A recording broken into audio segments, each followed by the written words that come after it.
Greetings to you. Greetings, greetings, and welcome to this Friday edition of Uncensored Guyana.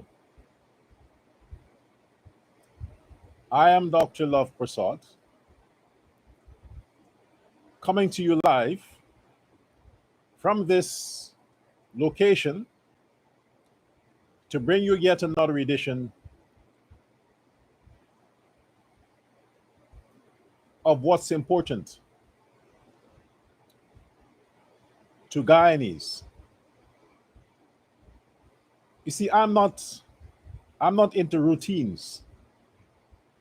I'm not into following the pattern or mainstream talking points. I'm not into that.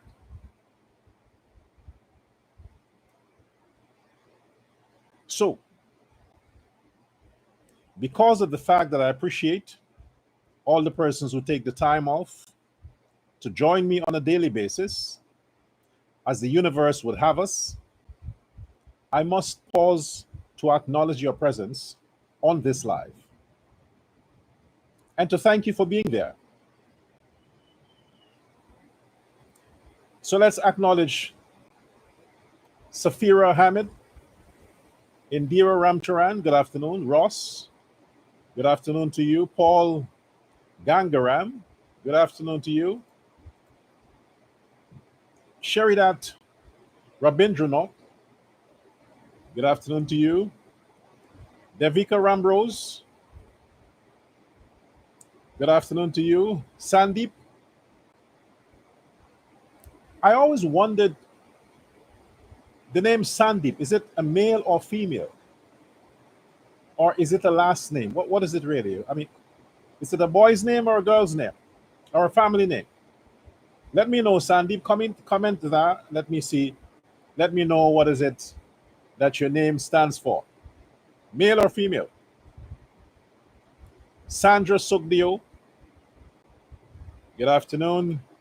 Aruni Amrit, good afternoon. Tara Badulal, good afternoon to you. Alima Kailam Lachman, good afternoon to you. Suzanne, where did it go?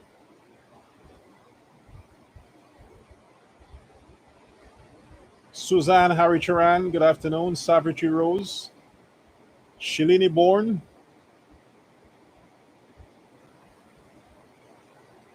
Mr. John Jones. Who the fuck is it?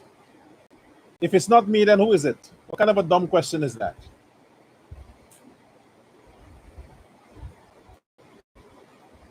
Kevin Samaru, good afternoon to you. Nina Singh, good afternoon. Shirley Patram, good afternoon.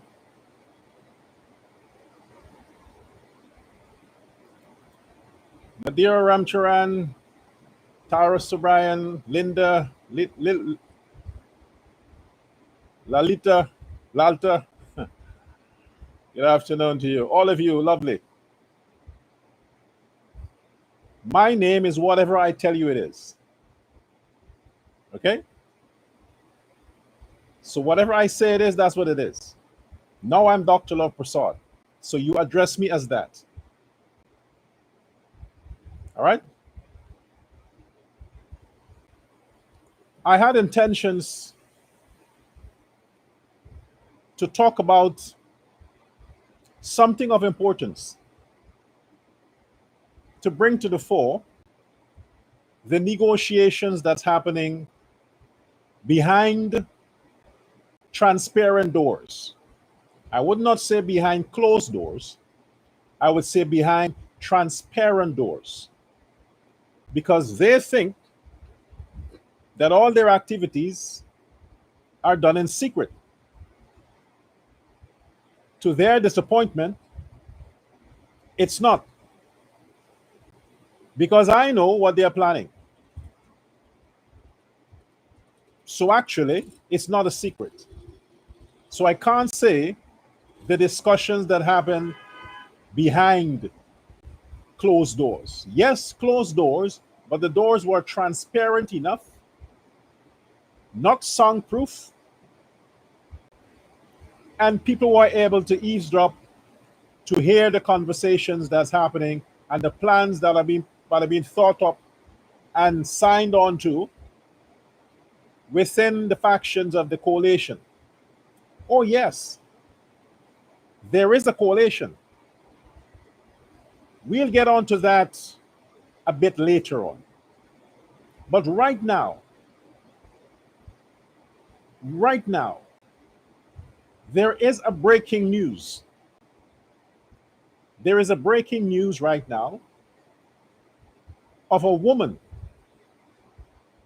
stabbed to death in Moco on the east bank of Demerara. Moco village. A vendor, a hard working Guyanese woman who comes out every day to hustle, to seek an honest dollar, not to stay at home and wait for cash grants, not to stay at home and get on social media and cuss the government, not to rant and rave and nag, but she left her home with her children and she comes out every day to seek money to buy bread, to buy rice, to buy meat, to pay her rent, to pay her electricity bill, all of that for her family. She came out to do that. Only today was the last day she saw reality. She would have said her prayers. She would have hugged her kids. She would have called her boyfriend or husband. She would have instructed her family as to what they need to do in the household, who need to do what, delegate the chores amongst her family members. She would have done that. She would have been thinking, what is it she wants to cook for dinner today? She would have been contemplating while she's selling what she wants to prepare for her husband and her children. She would have been staying positive all day, whispering silent prayers to the universe and to her God to send her customers so they can patronize her clothing, patronize whatever it is that she's selling. She would have done all of that. She would have been grateful for the blessings that came her way from the people who came to buy. They saw a young woman, a mother, selling, earning a decent living, only to have her life brutally snatched, brutally snatched by a knife in the act of a robbery to take the little mittens that she would have sold today. Just now around social media, you saw the woman's lifeless body lying there. You can't identify if it's an Indo-Guyanese or Afro-Guyanese. But the fact of the matter is, it is a Guyanese citizen, a woman, a female, lying there dead after being robbed and attacked. And she would have fought the robber, telling him, hey man, I have a family to take care of. Don't steal my money. Don't take my money. But he used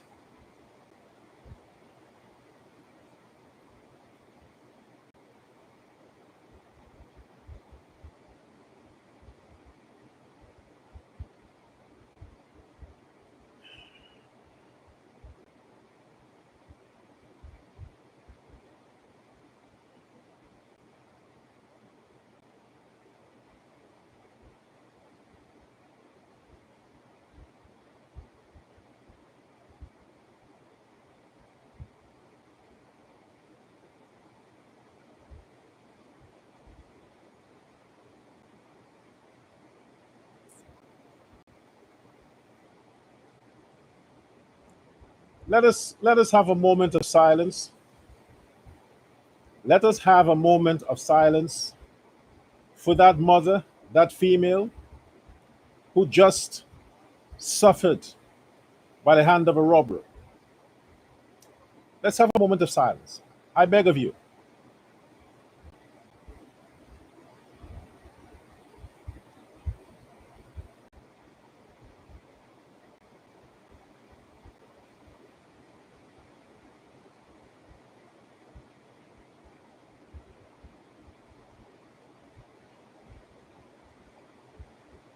Thank you. Every day, people are losing their lives in Guyana from violence. Violence afflicted on the victims by robbers.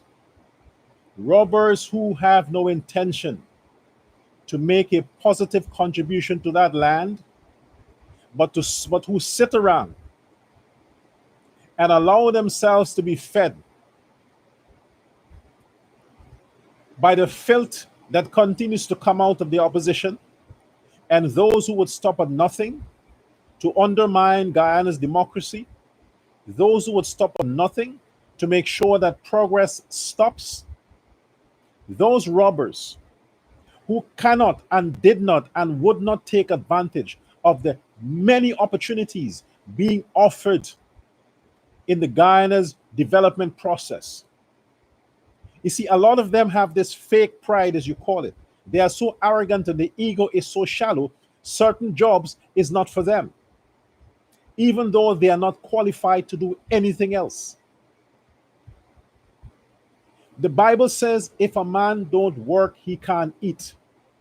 The Bible never said what kind of job. Work is work. Or are you forgetting that Jesus was a carpenter?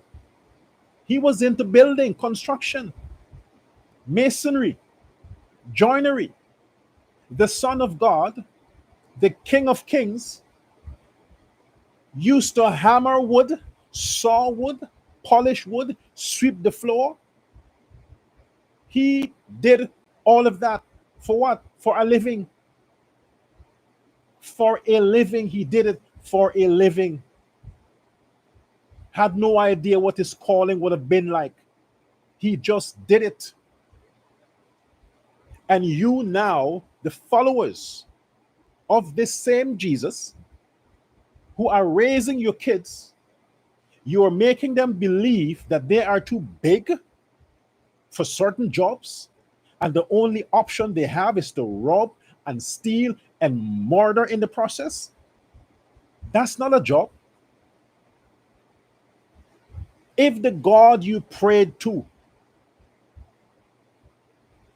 walked the streets, swept the floors, was a carpenter, a joiner, who the fuck are you that you can't accept a job as a mason or a porter or a laborer or an apprentice? Who the fuck are you? You think being a politician is something prestigious? You think being some whatever is something prestigious? We all have a role to play in this fabric of life. We all have a role to play. Everyone has his responsibility. Robbery is not a role. Murder is not a role. That is not included. That is not mentioned anywhere. Thou shalt not kill. You don't understand that, or you forget it. The commandments specifically said, thou shalt not steal, thou shalt not kill, thou shalt not covet thy neighbor's things. It was so important to the designer of the universe that he included it in the 10 most important commandments. Don't fucking kill, don't fucking steal, don't fucking covet anything. That's how important it is to the creator. Why is it not important to the people who profess to follow the Creator? Why not? Why not? That is just an incident that we are aware of. Unfortunately, later we might hear of more instances of robbery, of murder. Just another day in the ghetto, right? Just another day in the ghetto.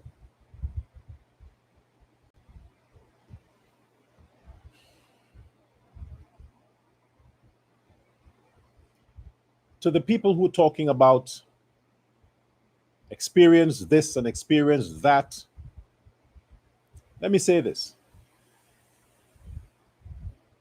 I don't have to have experience in enforcing the law to occupy the seat as Minister of Home Affairs. I don't. Okay?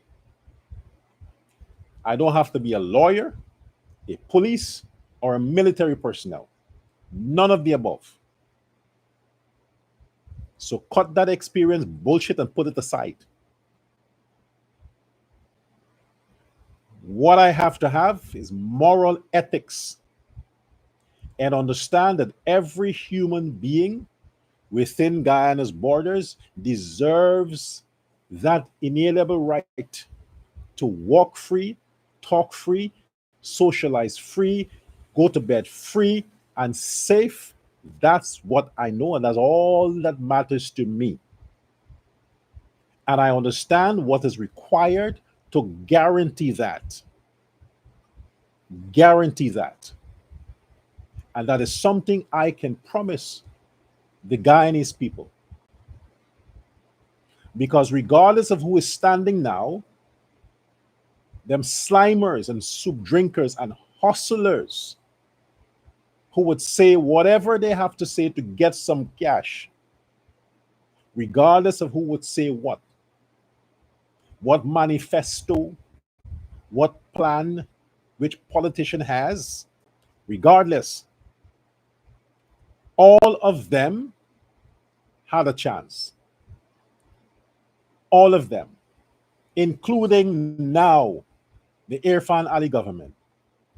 5 years. Before him, APNU AFC. Before that, PPPC. Before that, PNC. They all had a chance to solve the security issues of Guyana. Every one of them. And all the people that are there now were always there. All the people that are there now mounting up that they have all the fucking answers, they were there in Jagdeo government, in Granger government, in Hoyt government, in Ramatar government, in Bornham government, all of them. Some died out, but the rest of them are still here. And the crime is worse than ever. So when you are talking that I don't have capacity because the name might say, oh, Dr. Love, you fucking idiot. When you're talking, I don't have capacity. Who has? You haven't tried me yet, but you have tried all the others. You have tried them. And it's gangs and more gangs. You haven't tried me yet, so don't criticize me too soon. Don't pick a fight too soon. The most you can accuse me of is being a dictator and an extremist. And you can say that, what they call it? Human rights violator. That's what you can accuse me of when the time comes. But keeping Guyana safe and Guyanese safe is something that I would be proud of. That will be my legacy as Home Affairs Minister, keeping Guyana safe. And that woman that was robbed and murdered today, in her name, I will make sure that all the victims since the massacre of Wisma, all the victims who suffered by violence, robbery, racist attack, all the victims get justice. I can assure you, I can guarantee you that. Every case that was swept under the table will be revisited and solved. If the culprits died, they still will be brought to justice. Even in debt, they will be sentenced. I can guarantee that. So let's say this. Bara Jagdeo, Irfan Ali, Forbes Burnham was a lawyer and into religion. He didn't study politics, governance. He didn't study how to be a president. No. Chetty was a doctor, a dentist. Bara Jagdeo studied what? Economics. I don't know much about Hoyt. No, Ramata. Granger was a military guy. Irfan Ali, finance, economics. None of them studied governance or politics. But yet, they were presidents. So don't tell me about experience. Okay? Like I said, when the time comes, all those pundits who are arrogantly, jealously shutting people down, talking about who is Dr. Love, you will get to know who the fuck Dr. Love is. All right? So again, before I move on, to all the persons who feel secure when they watch my shows, when they follow the things I do, to all the persons who feel secure doing that, let me assure you of one thing. I'm on the scene for a long time. I have a lot to my name. I don't need, and I'm now asking you to do me this favor. The only people that need to know that I exist are the people who feel vulnerable within Guyana. The people who deserve to be safe, to be free, and to feel secured in the country they love. I'm concerned about them. I believe in the policies of the ruling party, the PPPC, because I believe in the founder of the PPPC, Chetty Jagan. My inspiration in being a part of the PPP is Chetty Jagan, not fucking Jagdeo or Ali. Jagan. So without Ali or without Jagdeo, I will still endorse the ideas, the agenda, the policies of the PPPC. Get this straight. I'm not loyal to Ali or Jagdeo. I'm not. I'm loyal to the people of Guyana. I have no faith in the other parties because of their record, because of the historical pain that they have brought to the Guyanese people. And I refer to the PNC. All the other people who form their parties are members of the PNC. They were coached, they were raised and bred, indoctrinated within the PNC. Therefore, I do not trust people like that. No matter what party they form or start, claiming to be distant from the PNC, no, you don't have my blessings. I stand loyal. I've always been loyal. Never been flipping back and forth, back and forth. No. I'm consistent since consciousness As a teenager, I am consistent to this day in standing in solidarity with the People's Progressive Party. Never once have I flipped or switched. Never.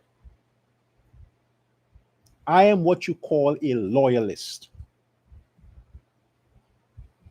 And never once, there is no record anywhere where I have received favors, financial favors, contracts, or any such thing from any government, despite my stand with the PPP. Never once has the PPP as a party, political party, done anything exclusive from me that I can say I have benefited this. Not as a party, not as a government.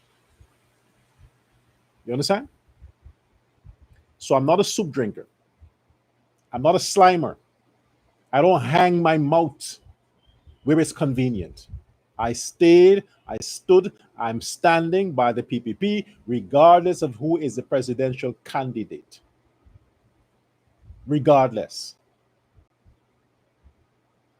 So no flip-flopper, nobody who's hanging around wherever has any authority whatsoever to criticize me or to acknowledge me. Fuck them. If I say I'm going to be Home Affairs Minister, it will be under the PPP camp banner. And nobody has offered me that. I am telling you what the universe will make possible. That's what I'm saying. Nobody's offered me anything. I'm not on the list. All I'm saying is to Guyanese, wait and see. That's all I'm saying.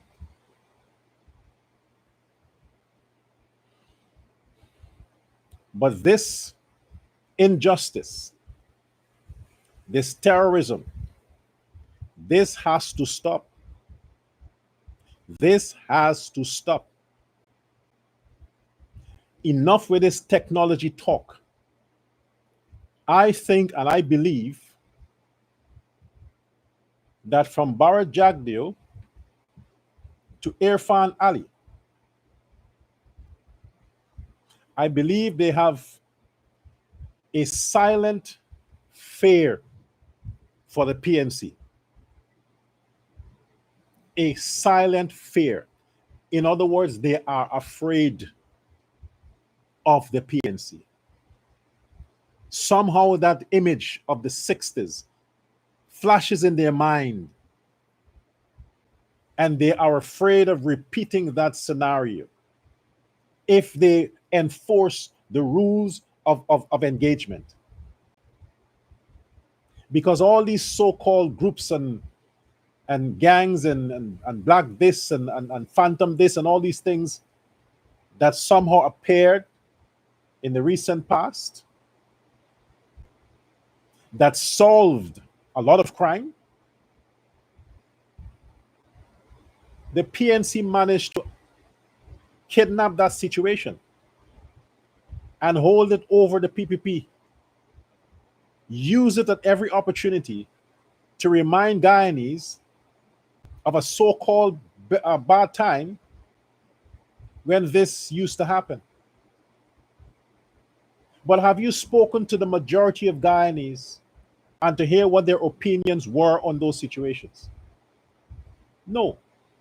The ones who were the loudest come out and use this as they use the Adriana case as a racist thing, that the PPP has these phantom squads. Phantom means people you don't know they exist, going after innocent black people and killing them. That's how the opposition spun it. But when you do your research and understand that all of these people who allegedly were murdered, extrajudicial killing or police killings as they claim, were criminals, gang members, terrorizing people, robbery.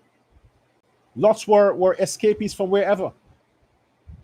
But yet, that whole team that kept the society safe had to be disbanded.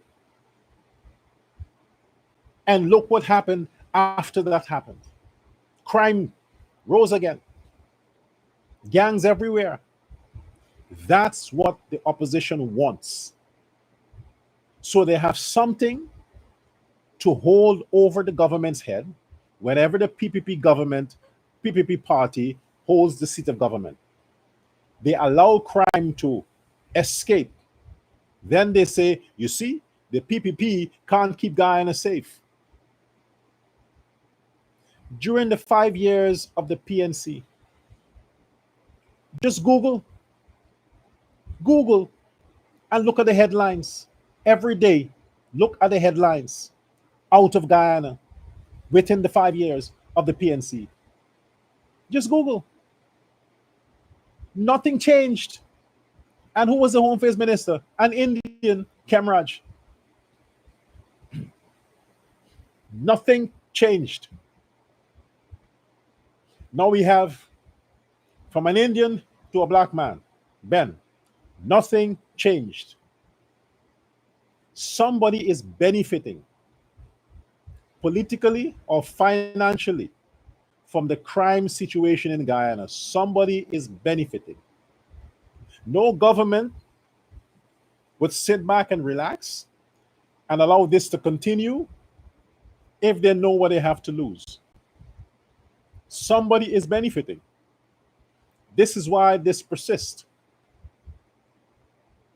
It has to be. Somebody is sponsoring it. But both government can't be complacent with these criminal activities. Can't be. Look at Doggy. Recently, Doggy went before the courts for organizing a violent public brawl with two prostitutes. Police got involved. They caught him in the act. All the evidence they need, where he's streaming live and inviting people to come out and betting money. All of that. So many charges. They took him to court. They grant him bail. A short while after, the same criminal attacked a woman allegedly over a dispute about payment, abused the woman, took out a weapon, cocked the weapon, hold it over the woman's. All of that played out on camera in daylight. The same criminal went to court, second offense, without being convicted of the first offense, committed a second offense. Went to court in Georgetown and was granted bail.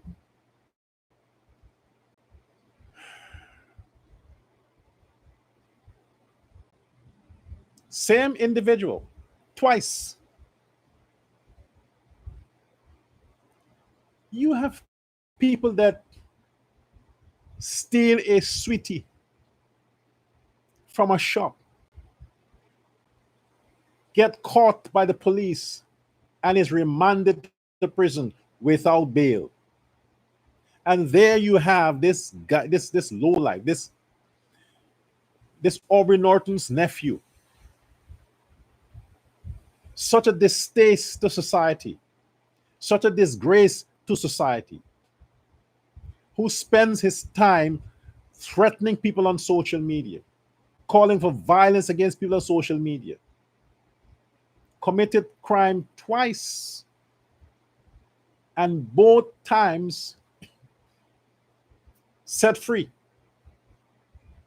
What you have to wait for the third time when somebody actually gets injured?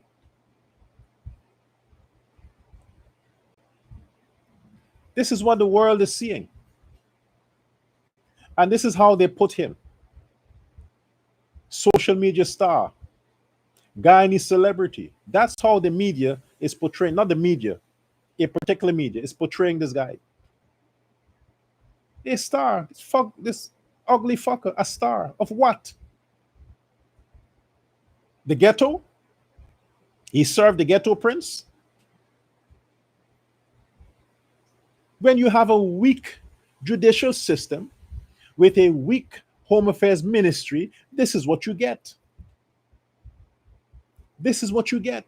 They are putting these criminals on bail for them to come back into society and commit more crime. And this is a typical case that I'm talking about. Do you think if this man had done that in the United States, you think he would see the light of day? You think he would see the light of day? As a matter of fact, they would have revoked his bail for the first offense he did and just send him to prison. His bail would have been revoked. His bail privileges would have been revoked, non-refundable. And he would have been locked up in prison, pending trial for both cases. But here you are. So who is in charge here, Ali? President Irfan Ali, who is in charge? It ain't you. You're not in charge.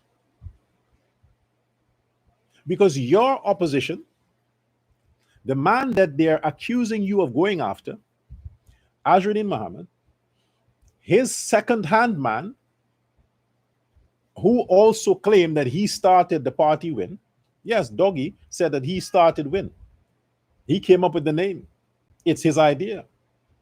So here you are, Irfan Ali, that the second in command for win, the prime ministerial candidate, the man who's not claiming he wants to be Home Affairs Minister, God help Guyana. This man has been such a disgust to the Guyanese society, a pest, a parasite, has committed so many immoral acts and broken so many social rules and legal rules. Look how many charges, look how many offenses for this last showdown. And you as the president, you are the head of the judicial system. You are the commander-in-chief. You are the head of every judge in Guyana. How do you justify that?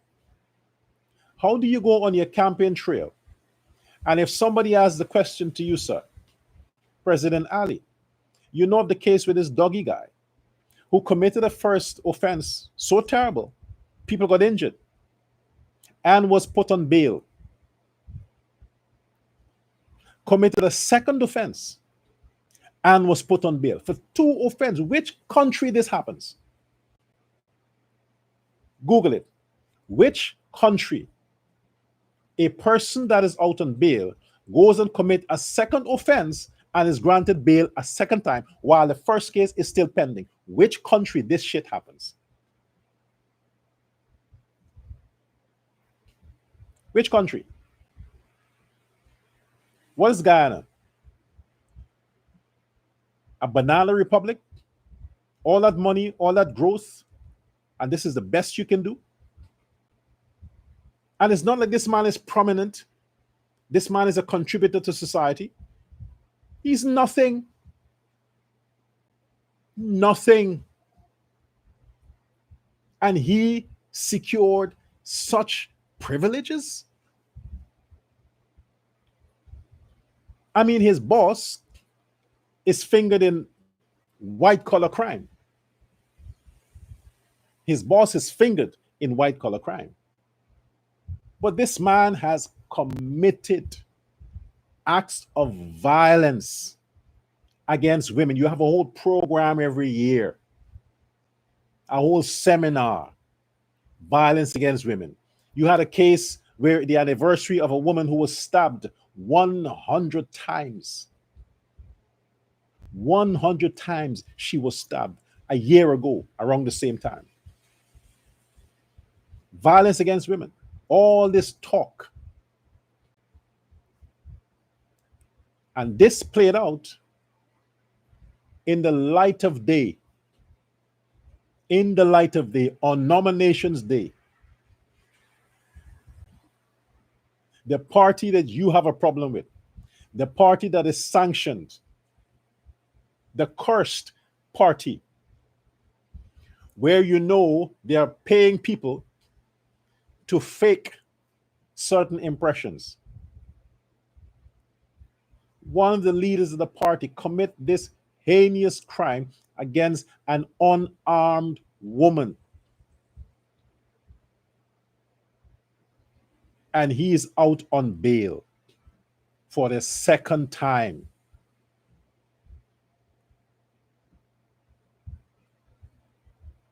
You heard of this case with this Guyanese who faced illegal kidnapping and extradition across the borders, who was just accused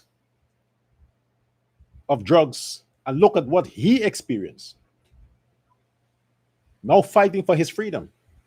Look at what he experienced by mere accusation of being involved in some drug stuff 10 years ago. And there you have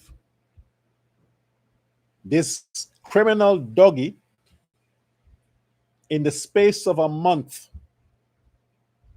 or two committed back-to-back crimes in public and is placed on bail in court in Guyana.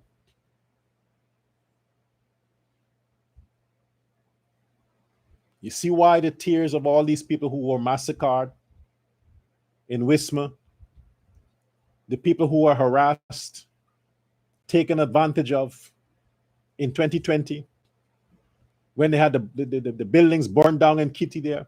All these people, you see why their tears are still falling, Irfan? You see why they're still crying? Because their children and their grandchildren are alive today to see that the shit continues. They understand what their foreparents experienced, what they faced, because it continues. The blacks are committing a crime and are getting away with it. Still continues. Now tell me I am wrong to say that. Who is Doggy? A black man from the ghetto. What has he done? Broken the laws and gotten away with it. Yes, because he's out on bail twice. So what do you say with that? How can you classify that? How can you defend that? Out on bail. So we can basically say that case is going to prolong and prolong and prolong and prolong and prolong, and it will be forgotten about. Then the next thing you know, it never happened. Who is in charge, President Ali? Who is? The PNC or you? Because everywhere you turn, you are hearing that the judges, the judicial system is controlled by the PNC. You are hearing that. Don't tell me you haven't heard that. Everybody's hearing it. Everybody's hearing that stuff. And the fact that you see opposition operatives are getting away with minor bail that they can just go right there, take out their pocket and pay. While people from the PPP are committing moral, quote unquote, moral laws, breaking moral laws, not criminal laws, moral laws, and they're being punished severely. You can't protect your own followers because the PNC are making sure that their people don't suffer the consequences for breaking the law. The other day, they commit a huge crime against the religion. PNC got the man a lawyer. Is this only about business for you, PPP? Executives? Your head is so stuck in the bank that none of these things bother you because your family is protected and the families of the minister are protected? No, they're not. Look at Edgel. Look at Edgel last month. They shut up his place. So not even your ministers are protected. Why doesn't it concern you? Why don't you make this a feature? Why don't you assure the public that things will get better? You said it in 2020. Nothing got better. You had strict rules and regulations during COVID. What happened? Do we need a pandemic for people to feel safe because they have to stay in their houses? Where are your balls? Why are you afraid of the ghetto and these Negroes that continues to do these things?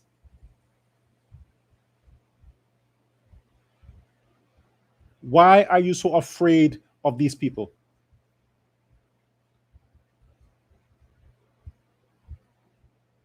You should have a special program in place. A special program. You build prisons, get bigger prisons.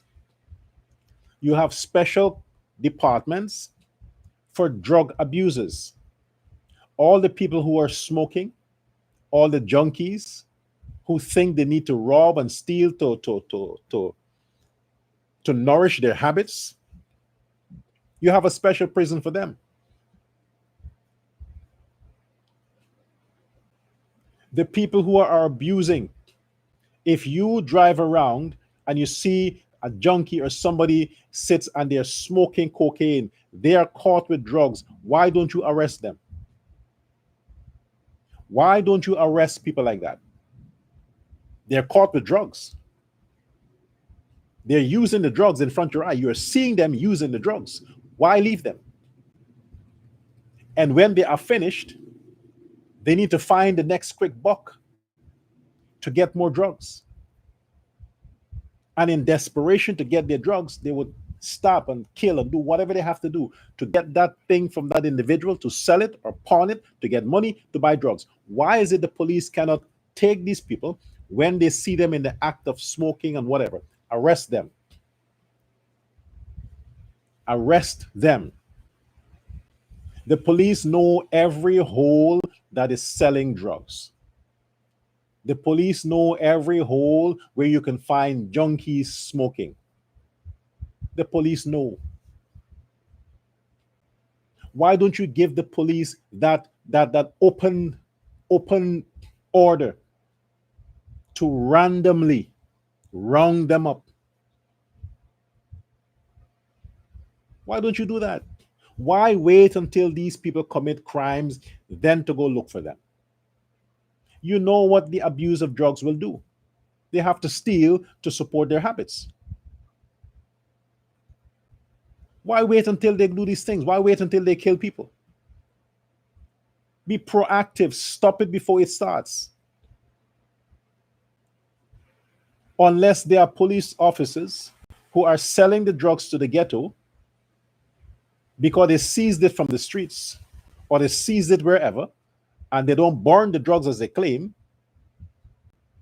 they just distribute it back into the neighborhoods. Unless there are police who do that, then of course they would not want to interfere with their income. So if there are police who does that, then arrest, get the police, put spies amongst your police. Put spies. Get undercover snitches amongst the police. Know which officer, know which department are doing this thing. Get all of them and jail them. Clean the force from all these elements. Guyanese need to feel safe. If these people have no intentions to protect and serve, why do they go join the force? If they have no intentions to protect and serve, why do they go and enroll, enlist for the police and the military? Why? You have no intentions to be a good person. Why go join the force?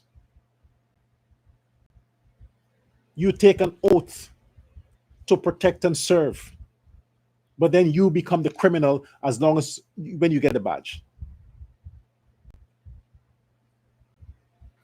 Hunt them down, clean the force, clean the streets. Get all the garbage trucks to pick up the garbage and just get rid of them. It has to stop.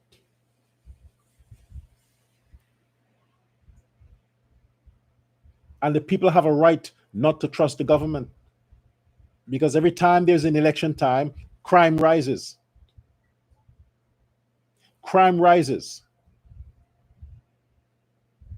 And there's this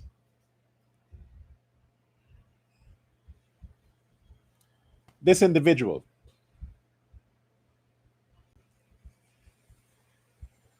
who start the fear mongering, and I'm sure she's targeting the Indo-Guyanese, talking about the crimes that will follow the elections, post, pre, and post elections, about people getting kidnapped, possible murder, possibly this. That individual is on social media spewing that out now.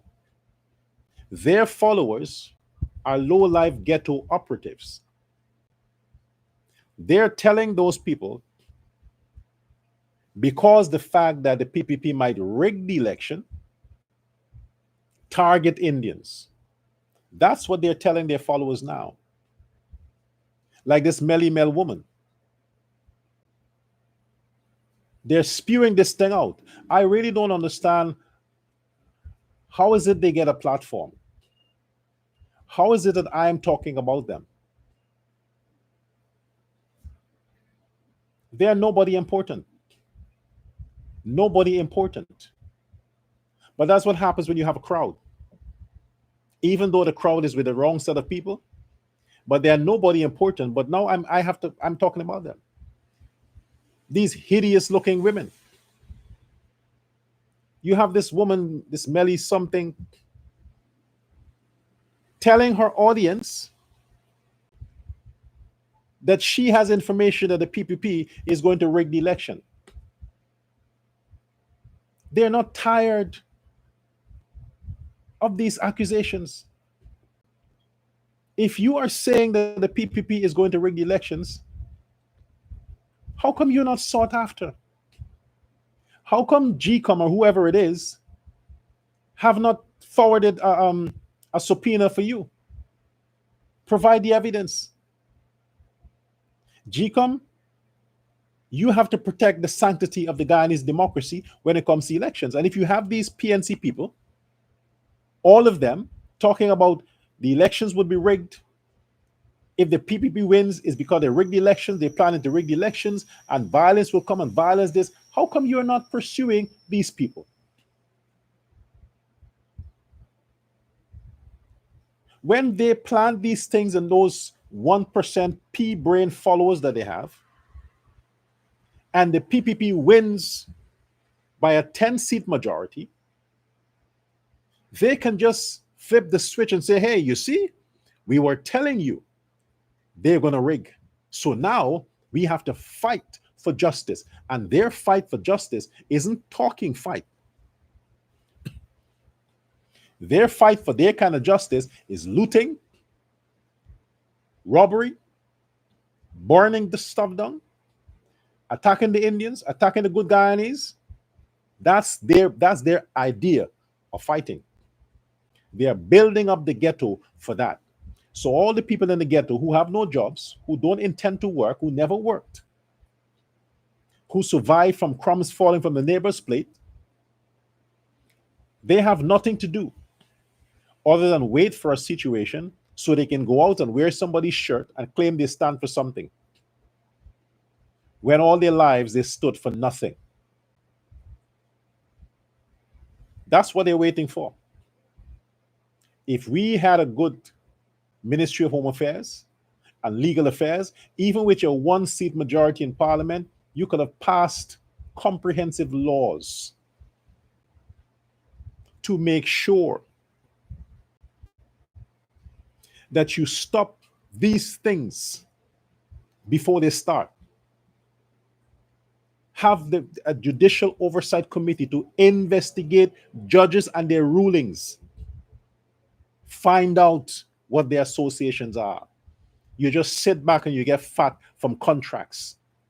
You build roads, yeah. You build bridges, yeah. You build this, yeah. That's it. But what matters to the Guyanese people, you're not interested in that. You're not interested in that. Until somebody rises up and start bringing the Guyanese attention to what matters, then the next thing you hear, somebody else is funding him. What is wrong with you, PPP? What's the matter with you, man? Are you so obsessed with the dollar bill? Is this only about contracts? Awarding whoever? I don't care who gets contracts. Get the job done. I'm not an engineer. I'm not motivated by that. So you can give contracts to your wife, your children, your sister, whoever it is. Get the job done. That's my thing. It's better you give contracts to Guyanese than have to bring people from China or whoever to give them contracts. So give to the Guyanese. And if the Guyanese that you are giving contracts to are people that you know, your friends and families, then whatever. PNC did it too. Burnham did it the whole 28 years.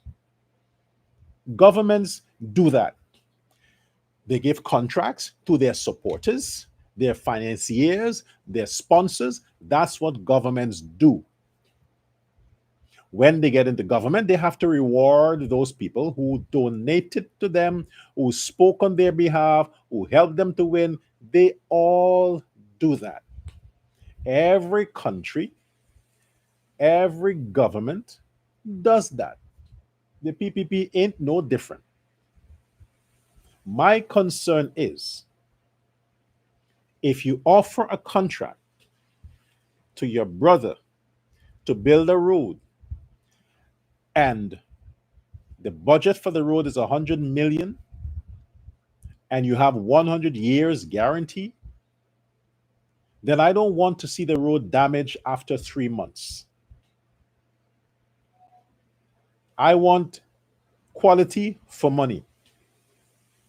If you say the road is going to last 100 years, then my grandchildren should not see cracks in the road.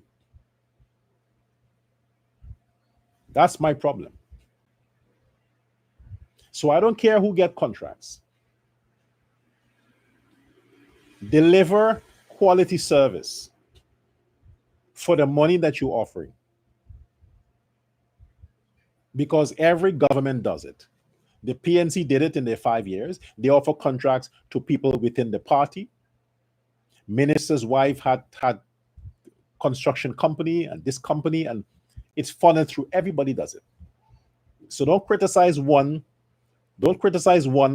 and then you ignore the other. No, they all do that. At the end of the day, I am concerned about, do we get value for our money? That's it. Roads got to be built. Shit got to happen. Somebody got to do it. But make sure the product is good. The other thing I want to touch on, the PNC is no longer the PNC. The PNC has been hijacked by Azruddin Mohammed because the man is a businessman. And while we say he's an idiot, the guy has some common sense. He understands what motivates black people. Cash. And he used it well. This is why now all of them are sliming. He has the country, he has the judicial system in his control. He has all of the black politicians in his hands. And allegedly, he has the police force.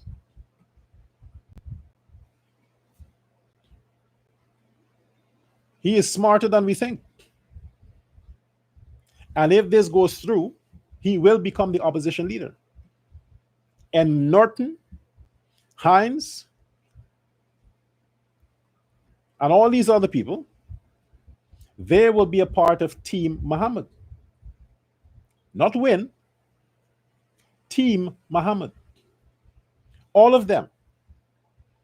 You see, they took him on board to undermine the PPP, but he saw an opportunity.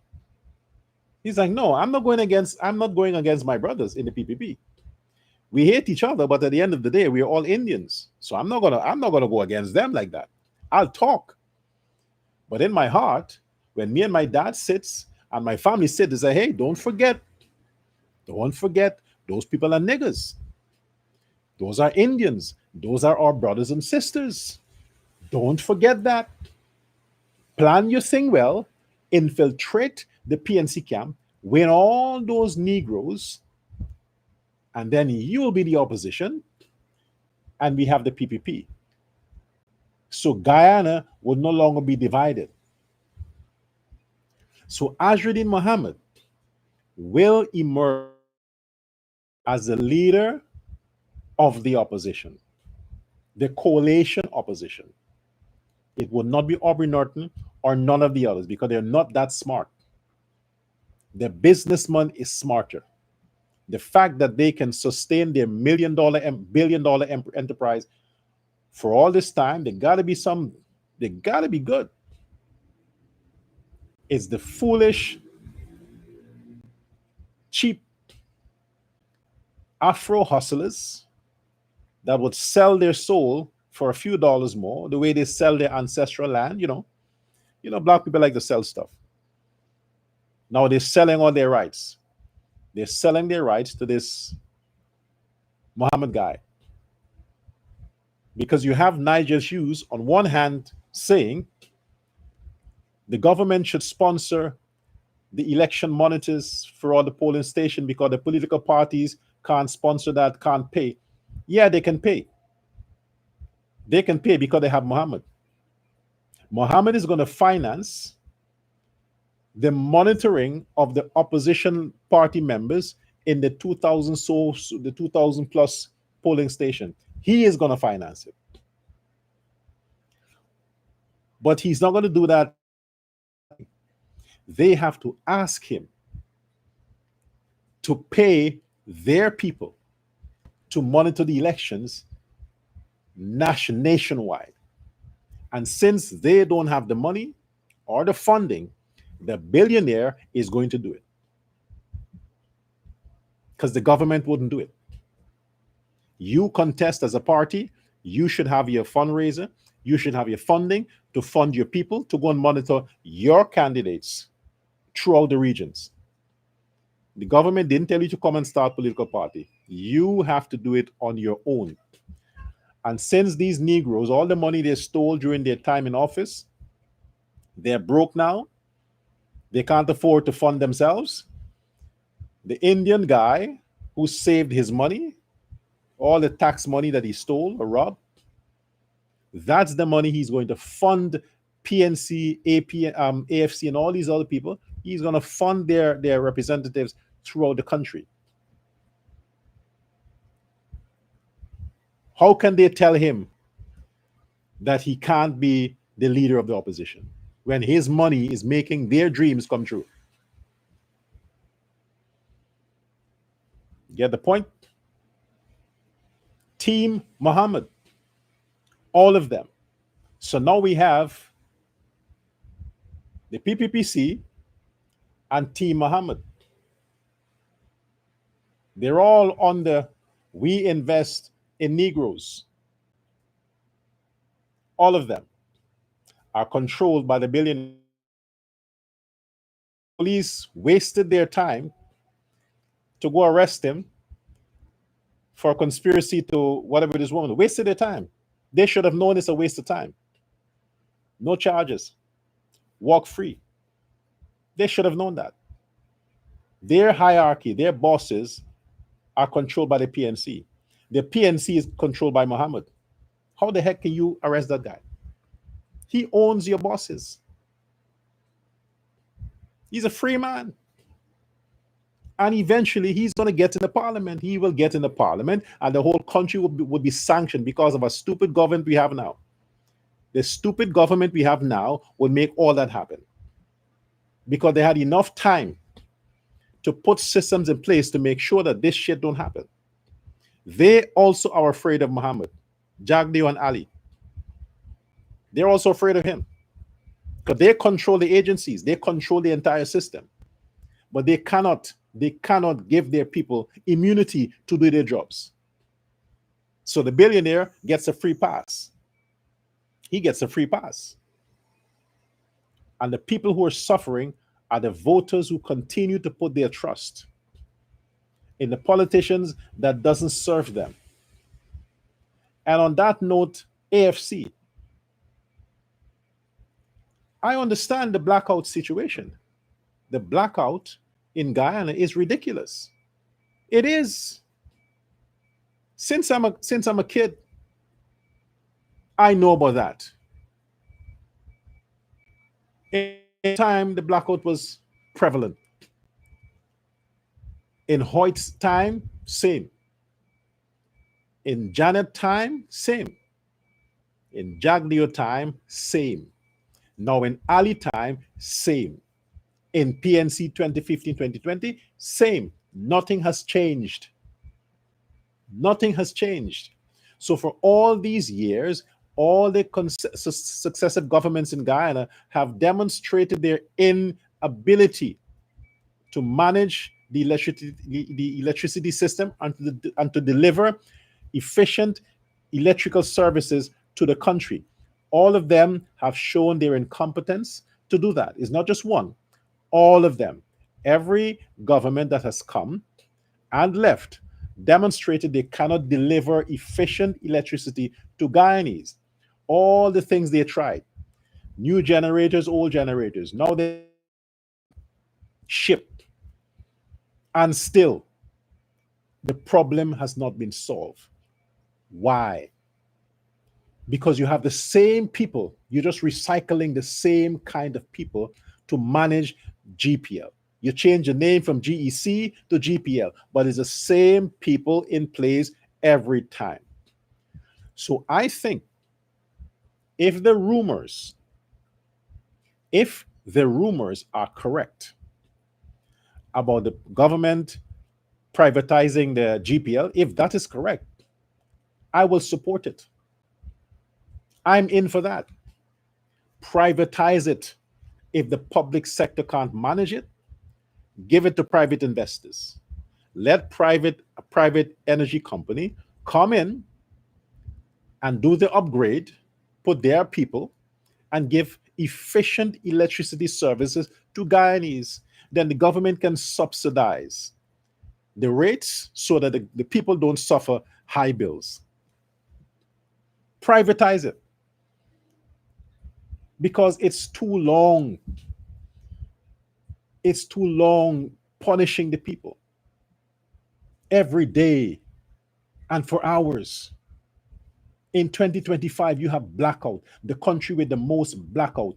Do your research around the Caribbean and look at the countries that you have prevalent blackouts: Haiti and Guyana. And look where we are. Look at Suriname. In Suriname, blackouts is not something people know. It don't happen here. Never happen. If you have a blackout in Suriname, it's because some asshole ran into a power pole. That's it. But it doesn't happen here. Never. Regardless of which government is in power. The most efficient service is the water and electricity. The internet sucks, but water and electricity in Suriname, top. The highest quality. Compared to Guyana, Suriname is broke. Guyana is the powerhouse. Guyana is the billionaire. But look at the electricity. Look at the quality of electricity for decades. What the fuck is wrong with you, man? You can't hire people? Overhaul the system. You bring boats, you're paying hundreds of millions of dollars, and still, there's blackouts everywhere. Now you're giving the opposition an opportunity to use that against you when they made a mess of it themselves. 5 years. All these excuses about grid and development of grid. I mean, come on. Why is it so difficult?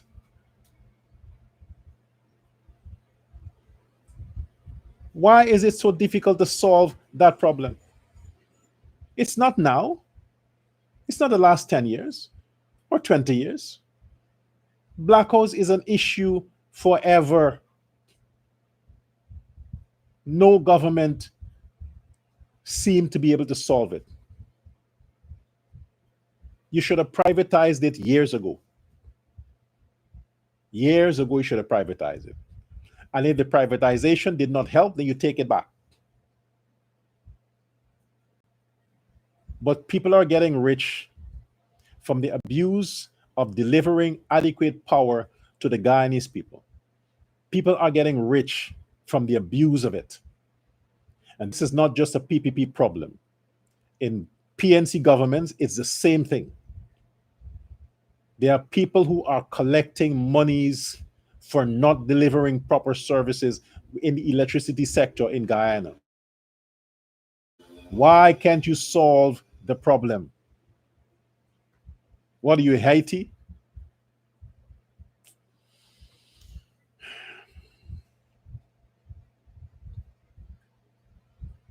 It's disappointing. No matter how you try to evade certain topics or talking points, it's just there in your face.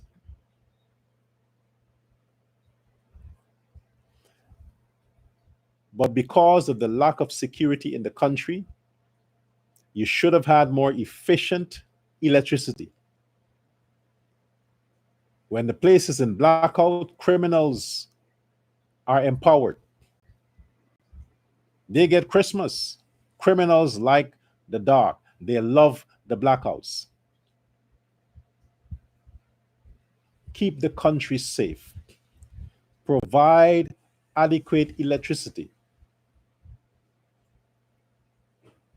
Don't be talking about this because elections is close. All of you only just babbling like babies. Elections is close. You is back to the old thing. Then 6 months before elections, oh, we come again with the same shit. You're recycling the same thing over and over. Provide the services people are paying taxes for. Provide the services people are paying taxes for.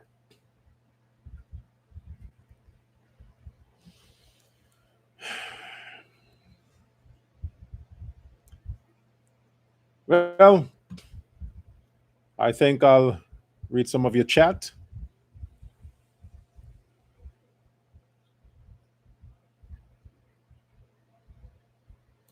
So let's get some chats in before we come on.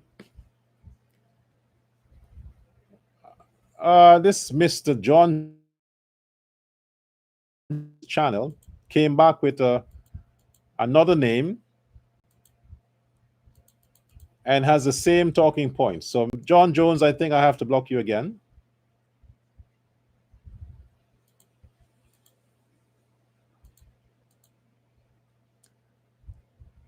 But let's read some chat.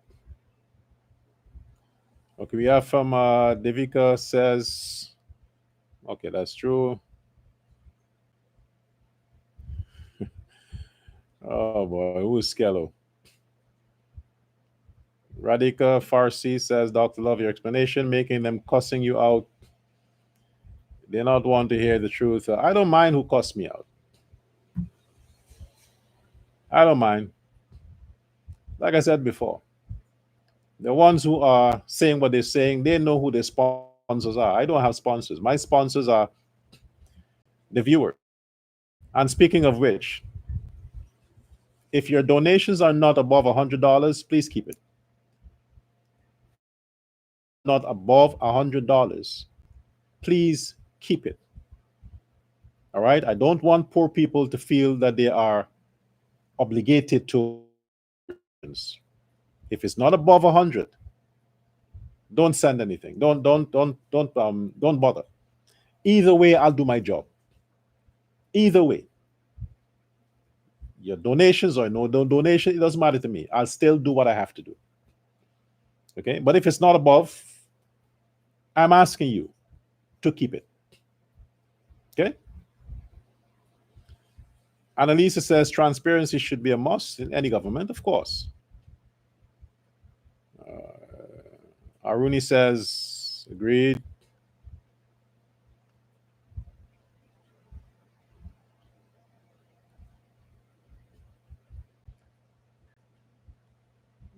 I see John Jones is making a good point here. Linden Highway was built by foreigners and still holding up, not like the concussion on the highway. Yeah, sometimes they make some good points. Of course, that I would agree with. Now they're refurbishing the Linden Highway. I hope they don't make a mess of it. Let's see. Devika says, "Thank you so much for encouraging these people and let them get wisey." Okay.